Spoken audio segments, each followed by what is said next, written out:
Silence. Silence, ladies, is a woman's biggest power. It's our biggest advantage.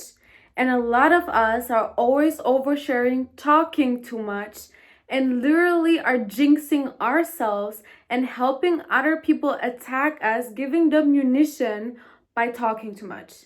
In this video, I want to show you how to stop talking so much, how to stop oversharing, overextending your energy, because this is what you're basically doing. I'm self-aware Barbie, and let's get right into this video.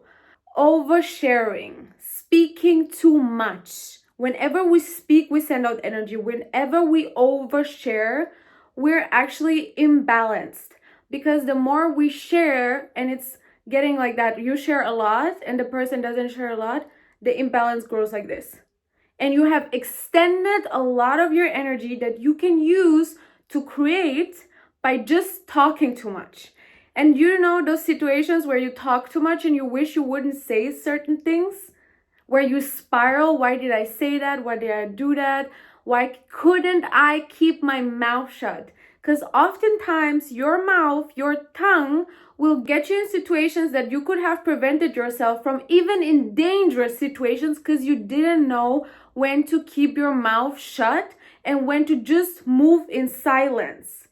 The best way to win anything is always to move in silence. The more you talk, the easier it is to target you and to manipulate you, because people, the more information they have about you, the easier they can use that against you. And you have to partially and gradually give people your information and never overextend your energy, because that will leave you depleted, that will leave you very vulnerable for attacks, and your closest people can use that against you, and that just doesn't feel good. So you need to learn how to stay silent, and it's the easiest thing in the world, and actually it's our women's greatest power and our greatest attribute. When you just are in your feminine energy, meaning in flow, like life, you are observant and you go silent and you go still and you center yourself in your body, in your middle. When you're not silent, you always come from your head. But when you are silent and still, you are in your body. And when you are in your body, that's why dancing, singing, all of the movement and flow signal feminine energy.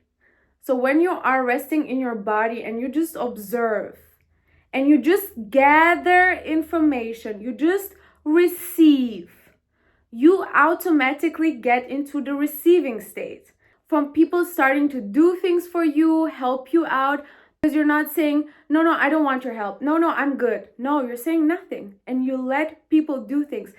What we don't understand nowadays, ladies, is that silence creates space. And whenever we create space around us, there is the possibility to receive whatever we want. But when you have a mental chatter going on all the time in your head, and then you do chat all the time, chatty, there is no space for new things to come into your life.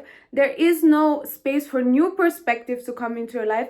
There is no space for you to break patterns, because you're not silent and observant.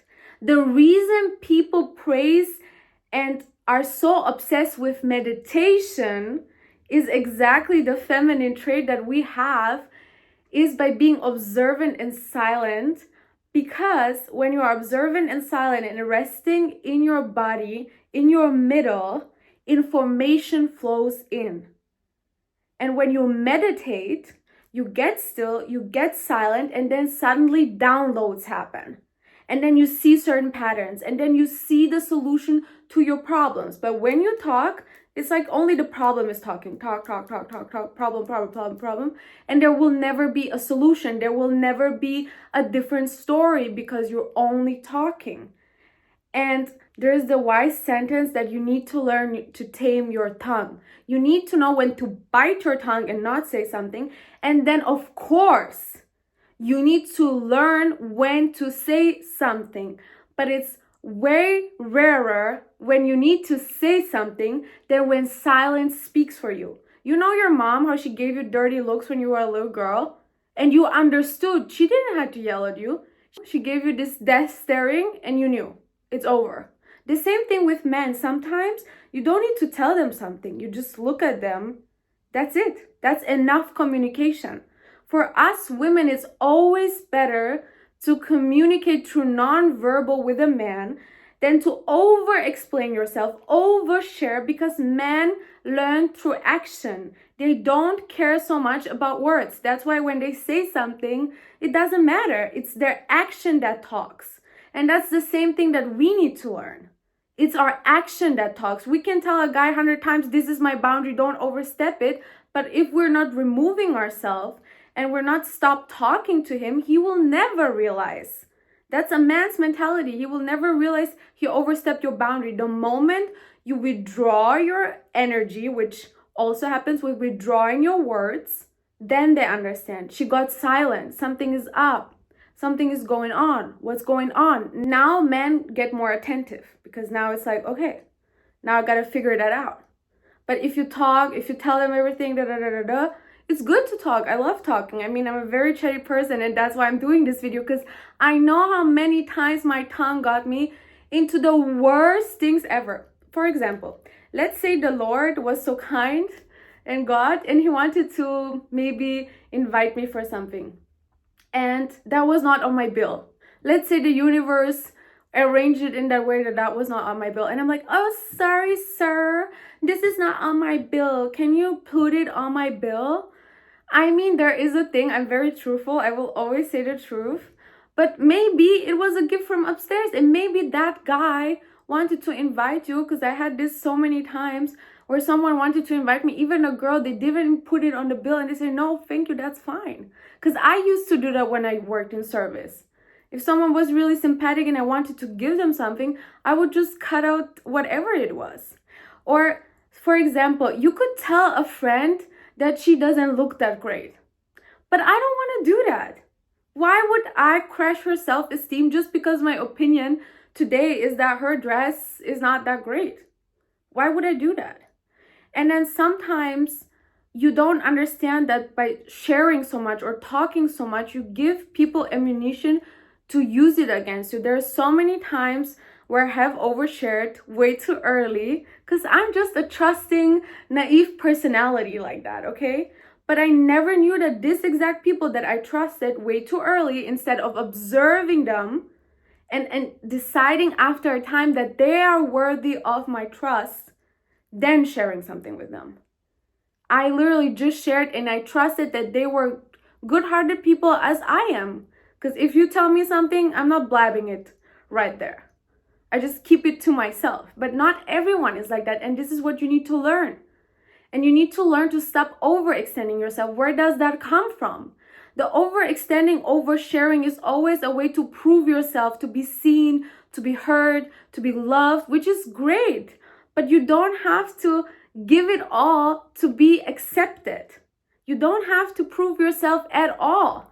The right people that will see your value and love you for who you are, you do not have to impress, you do not have to manipulate them, not push them into liking you. They will naturally, if you show up as your authentic self, sharing a little bit more, not sharing, whatever you feel like doing, you always have to ask yourself, do I feel like doing that? If you don't feel like doing that, don't do it. Often when you overshare, it's also because you're nervous. I've had so many times where I'm very nervous and I hated silence. My mom used to punish me with her silent treatment and I hated silence. So I always had to talk. Always. Like even with her, when I meet her, nowadays I talk because I want her attention and I want her to love and accept me the way I am. So I'm extra annoyed and I'm extra chatty and I will comment on anything, okay? But this is my safe space. But you cannot assume that everyone is your safe space. And sometimes when you just become more silent, you will see, not only sometimes, but always when you become more silent, the universe is gifting you something, because as a woman, you've created space and you've entered the receiving state. So the universe is like, there you go. Either it's an idea, or it's suddenly a call or a message, something you didn't expect. Why? Because now there is space to gift you something. So instead of always being you, the gifter to other people information or kind words or whatever, sometimes just stay silent, not, and listen to the other person. The most attractive trait in anyone is a good listener. I mean, I'm working on that. I've never really learned to listen to someone because I've always felt abandoned, so I wanted to be listened to.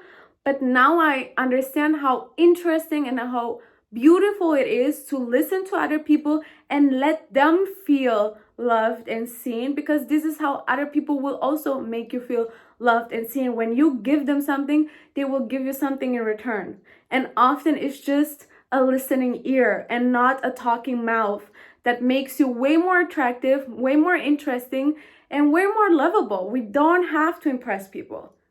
You don't have to talk to impress. The more you talk, the more you lose credibility.